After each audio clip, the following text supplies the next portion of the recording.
Hello बच्चों, let's read this question. A company manufactures two types of novelty souvenirs made of plywood. Souvenirs of type A requires 5 minutes each for cutting and 10 minutes each for assembling.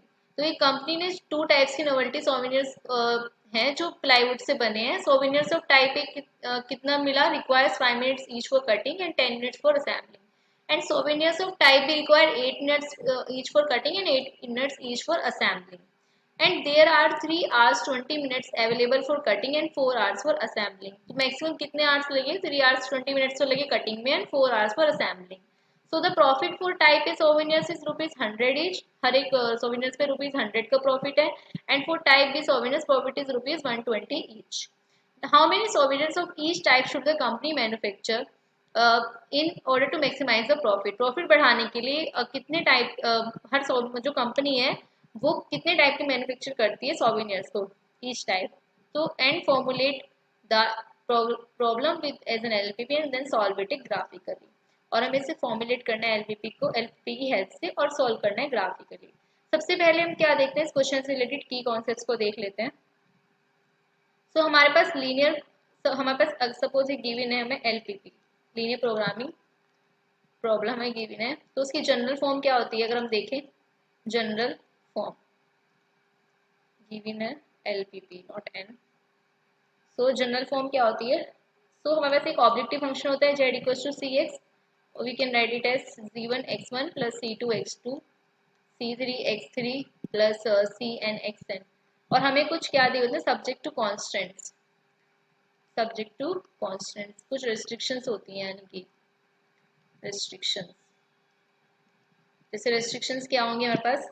Such that a11 x1 plus a12 x2 plus plus dot dot a1n xn. यहाँ पे हमें sign दिया होता है less than equal to का हो सकता है, इक्वल टू भी हो सकता है और ग्रेटर देन इक्वल टू भी हो सकता है. यहाँ पे b1 होता है a12 x1 प्लस a, यहाँ पे सॉरी a21 आएगा, यहाँ पे आएगा a21 x1 plus a22 x2 up to a2n xn. यहाँ पे less than equal to greater than equal to b2. ऐसे सो ऑन हमारे पास कब तक होता है? am1 x1 plus am2 x2 plus plus plus amn xn less than equal to greater equal to और greater than equal to sign bn. तो ये हमारे पास कांस्टेंट होते हैं. हम सब कांस्टेंट को मान लेते हैं क्वेश्चन नंबर 2 और इस ऑब्जेक्टिव फंक्शन को हम मान लेते हैं क्वेश्चन नंबर 1. और इक्वेशन नंबर 3 अगर ये हमारे पास रेस्ट्रिक्शन दिए कि सारी सारी रेस्ट्रिक्शंस क्या है, ये क्या है? पॉजिटिव है. इसको मान लेते हैं क्वेश्चन नंबर 3. तो ये जनरल फॉर्म होती है हमारे पास एलपीपी के लिए, जहाँ पे c1 c2 और cn क्या होते हैं? कॉस्ट वेक्टर होते हैं, यानी कि कांस्टेंट होते हैं. b1 b2 bn क्या होते हैं हमारे पास? रिक्वायरमेंट वेक्टर होते हैं. और x1 x2 xn क्या होते हैं? हमारे पास डिसीजन वेरिएबल होते हैं. और ये जो a1 a2 और ये सब है अप टू amn ये क्या है? बस इसके कांस्टेंट या फिर कोफिशिएंट होते हैं डिसीजन वेरिएबल के. सो ऑप्टिमल सॉल्यूशन क्या होता है किसी भी एलपीपी के लिए? जो इस ऑब्जेक्टिव फंक्शन को मैक्सिमाइज करता है, यानी कि मैक्सिमाइज या फिर मिनिमाइज. मैक्सिमाइज और मिनिमाइज. अब हमें पता होना चाहिए कि फिजिबल सॉल्यूशन क्या होता है एलपीपी का. सॉल्यूशन क्या होता है? जो इन सारी की सारी रेस्ट्रिक्शन को क्या करे? सेटिस्फाई करे. जो इक्वेशन नंबर 2 को सेटिस्फाई करे वो क्या होता है? सॉल्यूशन होता है लीनियर प्रोग्रामिंग प्रॉब्लम का. और फिजिबल सॉल्यूशन क्या होता है? A solution which satisfy question number 3 also, that means which satisfy non negative restriction. वो सॉल्यूशन एलपीपी का जो नॉन नेगेटिव रेस्ट्रिक्शन को भी क्या करे? सेटिस्फाई करे. which satisfy non negative restrictions also. तो वो क्या होता है? फिजिबल सॉल्यूशन होता है. अब हम इस क्वेश्चन को देख लेते हैं कि इस क्वेश्चन में क्या क्या गिवन है. सबसे पहले हम देखेंगे, हम लेट कर लेते हैं number of souvenirs of x, number of souvenirs a, let number of souvenirs a to be made so is x. हम लेट कर लेते हैं कितने बने हैं? ये x बने हैं. और लेट कर लेते हैं number of souvenirs of b to be made is y. ये हम लेट कर लेते हैं x एंड y. अब हम क्या इक्वेशन बनाने की कोशिश करते हैं एलपीपी के लिए? हमें इक्वेशन बनानी होती है. सबसे पहले हम कटिंग के लिए इक्वेशन बनाते हैं. तो अब हम देखते हैं कि जो सोवेनियर्स ऑफ ए टाइप है उन्होंने कटिंग के लिए कितना टाइम लिया, 5 मिनट्स लिया, और सोवेनियर्स ऑफ बी ने कितना टाइम लिया, 8 मिनट्स लिया। तो ये क्या हो जाएगी इक्वेशन, 5x प्लस 8y, और मैक्सिमम कितना टाइम लगा कटिंग के लिए, 3 hours 20 मिनट्स लगी फॉर कटिंग के लिए, अवेलेबल है हमारे पास। तो अगर हम 3 hours 20 मिनट्स को कन्वर्ट करेंगे मिनट्स में टोटली, तो 3 इंटू 60 क्या हो जाएगा, 180, एंड 180 प्लस 20 क्या हो जाएगा, 200। तो ये हमारे पास आ जाएगी इक्वेशन नंबर फर्स्ट। अब हम देखते हैं कि फॉर असेंबलिंग के लिए कितना टाइम लिया, फॉर असेंबलिंग के लिए हमारे पास कितना टाइम लिया उन्होंने।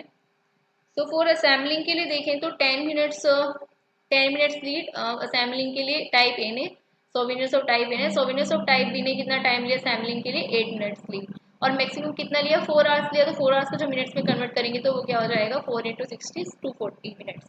तो इक्वेशन क्या आ जाएगी second, 10x plus 8y less than equal to 240। इसको हम सिंप्लीफाई कर देते हैं, 2 से डिवाइड कर लेते हैं, क्या हो जाएगा 5x plus 2 4 8 4y less than equal to 120। So ये हमारे पास इक्वेशन नंबर सेकेंड आ गई। ऑल्सो जो काउंट है ऑब्जेक्ट की वो नेगेटिव नहीं हो सकती, तो सेंट काउंट ऑफ ऑब्जेक्ट, क्योंकि हम सोवेनियर्स ए और बी को देखेंगे तो क्या नहीं हो सकती, नेगेटिव नहीं हो सकती, can not be negative. So x भी पॉजिटिव होंगे, तो और वाई भी क्या होंगे, पॉजिटिव ही होंगे, दोनों टाइप्स के ऑब्जेक्ट क्या होंगे, पॉजिटिव ही होंगे। अब हमें मैक्सिमाइज करना है, तो हमें वी हैव टू मैक्सिमाइज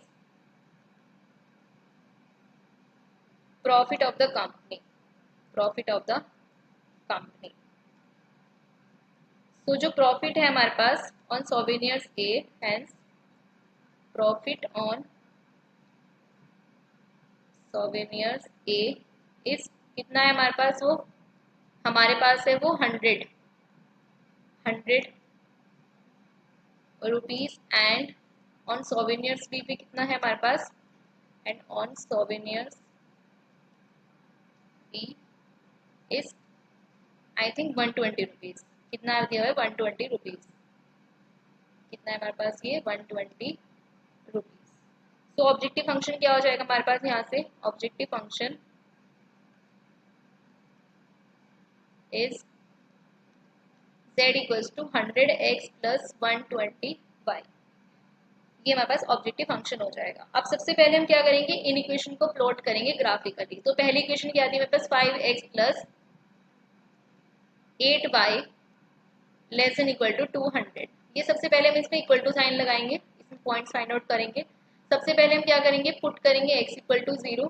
जब x इक्वल टू 0 पुट करो तो y क्या आ जाएगा मेरे पास, y आ जाएगा मेरे पास 8 2 16 एंड 8 5 40, सो y आ जाएगा 25। तो एक पॉइंट आ गया 0 25। जब मैं पुट करूंगी y इज इक्वल टू 0 तो x क्या आ जाएगा मेरे पास, 40 आ जाएगा। सो x क्या आ जाएगा 40, सो एक पॉइंट आ जाएगा 40,0। सेकेंड इक्वेशन मुझे दी हुई है 5x plus 4y less than equal to 120। मैं यहाँ पे पुट करूंगी अगेन, सबसे पहले मैं इक्वल साइन लगा लेती हूँ यहाँ पे, 4y इक्वल टू 120।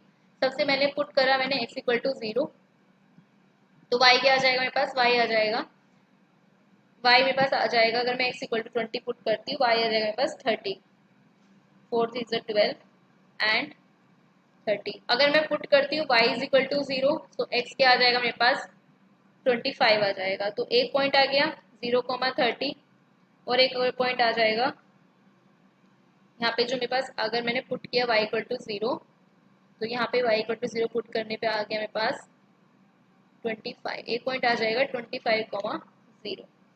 ये मेरे पास आ गया,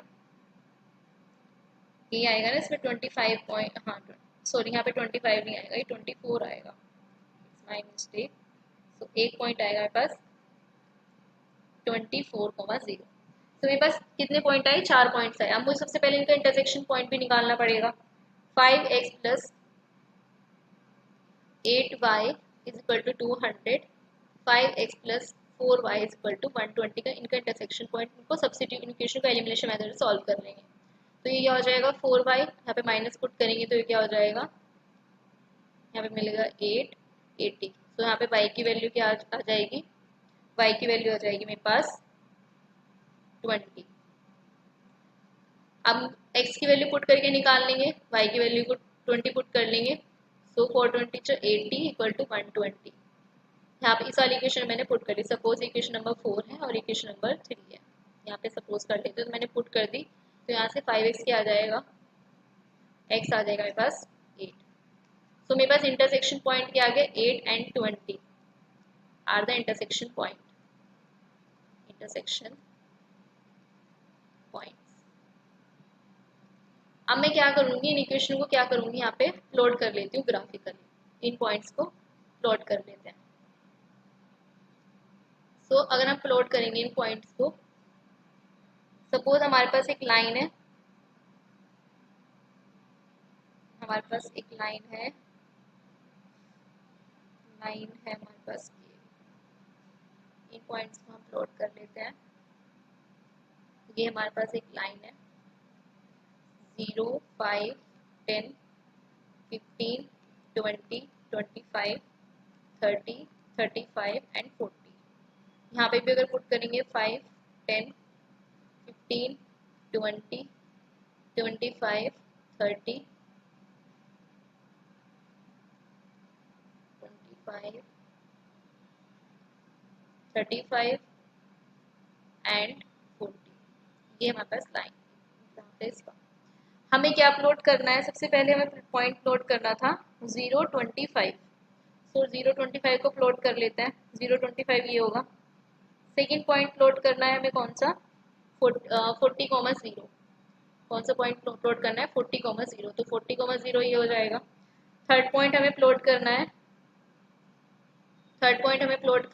0,30 एंड 24,0। 24,0 सपोज यहाँ पे कहीं पे होगा, 24,0 वहाँ पे कहीं पे होगा। एंड सेकेंड पॉइंट हमें क्या है, 0 पॉइंट वो सेकेंड पॉइंट क्या था यहाँ पे 0,30। सो 0,30 ये हो जाएगा। अब इनको ज्वाइन कर लेते हैं सबसे पहले। तो एक लाइन की इक्वेशन तो मेरे पास ये मिल जाएगा, एक तो ये मिल गया, और एक लाइन यहाँ पे मुझे ये मिल जाएगी। सो इनका इंटरसेक्शन पॉइंट हमने क्या निकाला था, 8,20 निकाला था। सो अब हम देखते हैं कौन सा रीजन आएगा। सो यहाँ पे जो इक्वेशन है ये लेस देन है, तो ये कहाँ पे बच जाएगा रीजन। ये वाली एक लाइन कौन सी थी हमारे पास, ये लाइन है 5x plus 8y less than equal to 200।